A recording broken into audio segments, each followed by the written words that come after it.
படம் வந்து ஒரு முக்கியமான ஒரு கேள்வியை முன்னிறுத்தி தான், மனிதன் யார் அப்படின்ற ஒரு கேள்வி தான் இந்த படம். பழங்குடியினரோட ஒரு வாழ்க்கை முறையை பார்ப்போம். அதுல வந்து அவங்கள வந்து ஒரு கண்ணாடியா வச்சு அந்த பிம்பத்துல நம்மளோட உருவத்தை நம்மளே பார்த்துக்கிற மாதிரி விஜய் அவர்கள் வந்து இந்த படத்தை வந்து செஞ்சிருக்காரு. ரொம்ப ஒரு வித்தியாசமான ஒரு முயற்சி அது. நம்ம எப்படி இருந்தோம், எப்படி வாழ்ந்துகிட்டு இருந்தோம், எவ்வளவு நல்ல ஒரு உணவு முறையில இருந்தோம், எவ்வளவு நல்ல உறவுகள் வச்சிருந்தோம், உறவுகள்னா என்ன, ஒரு தொழில்நுட்பம் இல்லாம மனிதர்கள் எவ்வளவு நெருக்கமா இருந்தாங்க, இது மாதிரியான நாம எப்படி இப்படி மாறணும்.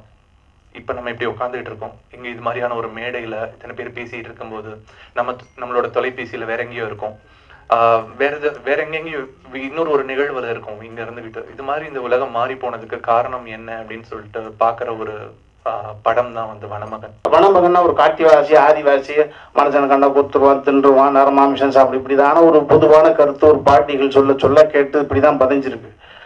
ஆனால் அந்த வனமகனை ஒரு பாசிட்டிவான ஒரு களத்துக்குள் கொண்டு வந்து அதை ஒரு 2.5 மணி நேரம், இன்னும் சொல்ல போனால் ஒரு தெய்வ திருமகள் மதராசப்பட்டினத்தை தாண்டின தம்பி ஏஎல் விஜயனுடைய சிந்தனையில் பார்த்துட்டிங்கன்னா, நடிகனை வந்து வேலை வாங்கணும்.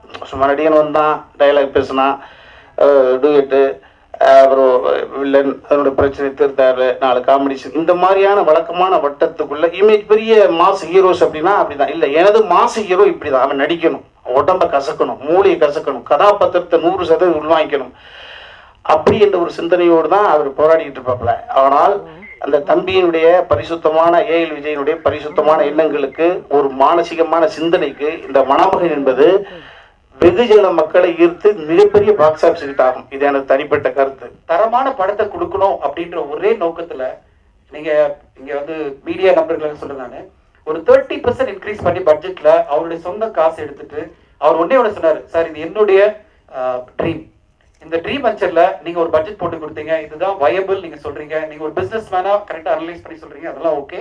நான் ஒரு கலைஞன், அதை விட நான் வந்து ஒரு உண்மையான படைப்பாளி, என்னுடைய படைப்பு வந்து எந்த விதத்திலையும் காம்ப்ரமைஸ் இல்லாம அற்புதமான ஒரு தரத்தோட எல்லா குவாலிட்டியோட ஒரு படமா வரணும். அதுக்காக எல்லா செலவானாலும் ப்ராப்ளம் இல்லை, எல்லா என்னுடைய பர்சனல் காசு எவ்வளவு போனாலும் ப்ராப்ளம் இல்லை அப்படின்னு சொல்ற இந்த கலை மீது இருக்கிற அது மேக்னஸா இல்ல வந்து அதீத காதலா இல்ல பைத்தியக்காரத்தனமா எனக்கு தெரியாது.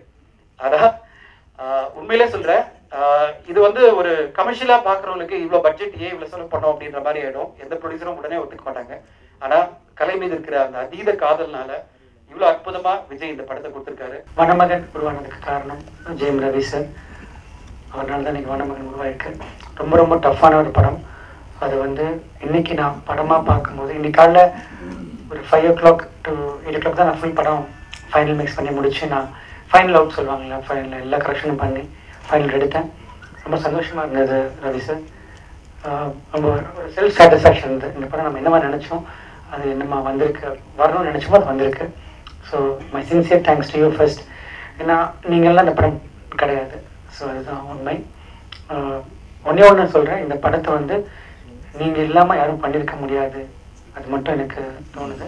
என்னாலலாம் சொல்கிறாங்க, உருவாச்சு, நான் நல்லா நடிச்சிருக்கேன், டஃப், இதெல்லாம் யாரும் வந்து ஒரு அளவுக்கு ஒத்துக்கிறேன் நான்.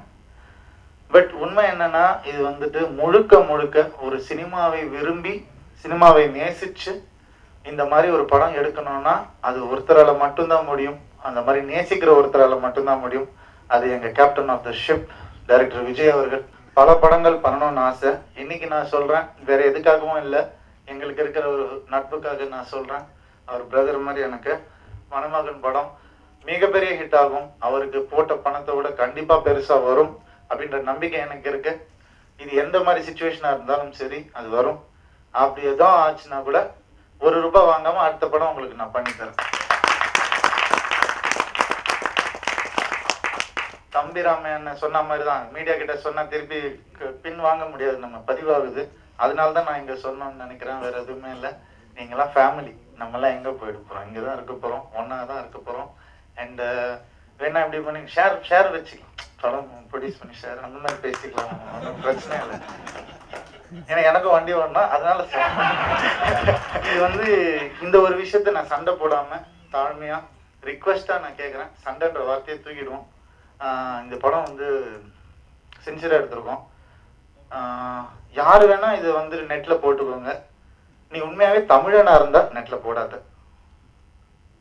உண்மையாவே நீ தமிழனா இருந்தா இந்த படத்தை நெட்ல போடாத. ஓகே, தேங்க்யூ, நன்றி, வணக்கம்.